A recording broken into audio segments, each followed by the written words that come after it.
I am so excited to have this chat because I just think it's so cool when you're able to find something that you can implement into your life that helps expand not only your lifespan but your health span and just makes you feel better and younger and happier for longer.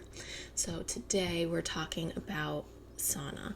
Just as a disclaimer, I am not saunaing right now because I am 5 months pregnant and I didn't sauna before my pregnancy. I'm not going to sauna now. With that being said, make your own choices, do your own research, talk to your healthcare professional. But I can honestly say I think most people should be saunaing, going to the sauna. I know that's not a verb, at least 4 to 7 times a week for 20 minutes. The science is just really, really cool. So let's get into it. There's a lot of things that we can do that combat stress with stress. Short-term stress adapts our body so that we can better deal with long-term stress. And that's hormesis, or the hormetic response, which I'm always obsessed with, like cold showers and exercising. They're all hormetic responses. And along the lines of stress and anxiety and depression, people that go to the sauna just feel better. So why is that? Why do people that go frequently feel so good? And I just think the science is really, really cool. Most of us have heard of endorphins. That's the feel-good chemical in our body. But not many of us have heard of, at least I hadn't heard of, dynorphins, which are like the counterpart to endorphins. Instead of making you feel euphoric, they make you feel dysphoric, kind of cranky, and dynorphins cool you down. So when you go to the sauna, you produce dynorphins to try and cool your body down, and that's kind of why you feel dysphoric and cranky and you want to get out. You feel hot, you don't like it, you produce these chemicals. But why then afterwards do people generally feel better? When you produce dynorphins, your body upregulates these mu-opioid receptors, which is the receptors that endorphins bind to. They upregulate them, which means they make more of them. And not only that, the receptor is more sensitive to endorphins. So basically, your body likes feeling good more. It makes all these receptors to take in endorphins. So the next time you give someone a hug or you feel good, you're going to feel better for longer. So that's just a really cool effect of being in the sauna. The other things, as far as lifespan is concerned, there's lots of studies, but this is a particular study that's referenced a lot, especially by Rhonda Patrick, where I got most of this information. I'll link her videos down below. It was done in Norway, and it was done on middle-aged men, and it compared people who went to the sauna 1 time a week to people who went to the sauna 2 to 3 times a week to people who went to the sauna 4 to 7 times a week. And the results were dose dependent. So the people who went more often had better results. If you went 2 to 3 times a week, you were 20% less likely to die of cardiovascular related disease. If you went 4 to 7 times a week, you were 50% less likely to die of a cardiovascular disease. They followed these people over 20 years. So that's really phenomenal as far as cardiovascular disease is concerned, and it's really important, especially in this country, because the main cause of death is cardiovascular disease above all others. In Norway too, for a fun fact. You were 66% and 65% less likely to get Alzheimer's or dementia if you went 4 to 7 times a week, which I'm always thinking about ways to make my brain younger for longer. And especially if you have Alzheimer's in your family, that is a huge number, and that makes a huge difference. I was really surprised, really, when I saw that.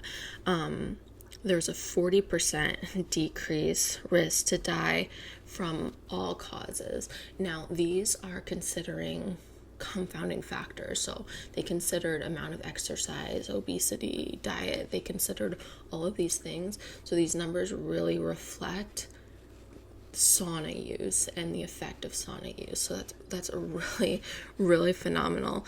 And it has all of these different effects. So how is it doing this? How is it causing, a decreased risk of heart attack, but also decreased risk of cancer? We already talked about how it makes you feel good and how it kind of works on your endorphins, but with relation to cardiovascular disease, I think a big mechanism is it's an exercise mimetic. So it basically makes your body do what it would do when it exercises. Your heart rate goes up to 150 beats per minute. Your plasma volume increases. Blood flow starts to go toward the heart. So basically your heart doesn't have to work as hard. Your heart has to do less work to pump the same amount of volume. And your blood pressure drops. So these are all really good things for people with high blood pressure, with cardiovascular disease in their family. It's really phenomenal the effects that it had in those 20 years on cardiovascular disease. The other thing that being in the sauna does is it increases heat shock proteins. And heat shock proteins, I guess I'm a total nerd, but I just think that they're so cool. The job of a heat shock protein is to make sure that proteins in our body maintain their three-dimensional shape. And you have to want your proteins to maintain their shape because that's the only way they function. Once they become misfolded and misshapen, they don't do the job that they're supposed to do. We experience all this damage throughout the day, either because we do it to ourselves, we eat bad food, or, environmental toxins, but also just living, breathing, creating energy, puts all this stress on our body. And that stress can affect proteins and cause them to be misfolded. And when they become misfolded, they stay in the cell for too long, they clump up with other misfolded proteins and they cause gunk in our brain. That eventually leads to an aging brain, to Alzheimer's and dementia. Really, it's called plaques and aggregates, but I like gunk. It's a good visual, all these proteins getting gunked up in our body and in our brain. And heat shock proteins help to fix this damage and to keep our proteins from becoming misshapen so that we don't create these plaques and aggregates and gunk, and we keep nice clean brain thinking nice and clearly for a long time. And I just think that's really, really awesome. There is a gene that's activated when you go into the sauna. It's called the FOXO3 gene, which they talk a lot about in longevity research, but FOXO3 is like a master regulator gene. It can turn on and turn off lots of other genes in the body, and that same damage that can damage proteins can damage DNA, and that's really scary because when your DNA gets damaged, it can cause mutations that eventually lead to cancer.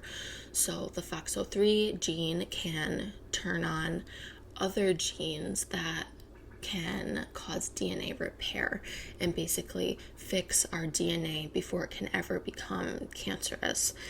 That same damage or stress that can cause damage to our DNA can cause damage to our cells. And as we age, cells experience more and more damage. They become senescent. And senescent cells, they're not alive or dead. They're just kind of sitting there, but they throw off all these inflammatory molecules, cytokines and stuff, and they cause damage to all the cells around them, and it continues. So FOXO3 gene can turn on antioxidant genes that help stop that, and also turn on genes for autophagy, which basically means just clearing out of the senescent genes, which just there's lots of studies done, in animals. There's animal studies done on all of these mechanisms, and I'll link below so that you can hear all the nitty gritty about mice and worms and what have you. But autophagy is really important, just to be constantly clearing out those senescent cells and gunk that we don't need. The other thing that the FOXO3 gene does is it helps with stem cell function, which I think a lot of people know why that's so important. Stem cells support all of the other cell types in our bodies. Stem cells create more stem cells. So keeping those cells functioning as long as possible is really cool. And this kind of fun fact, people who have a mutation that keep their FOXO3 gene turned on are 2.6 times more likely to be centenarians, which means, live past 100. So it's pretty cool. You can kind of take on the attributes of centenarians by this little hack, if you will, although I like to consider it a lifestyle change of just going to the sauna every day. I will say that the studies are done in more Finnish style saunas where they get hotter, dry saunas. The benefits are there with infrared saunas, but the temperature is not as high, so you may have to stay in longer, that kind of thing. There's also lots of other benefits, like, it stimulates growth factor and all these other really cool mechanisms that I'm not going to get into today. But those are the basics. That's why I think you should be going to the sauna every day.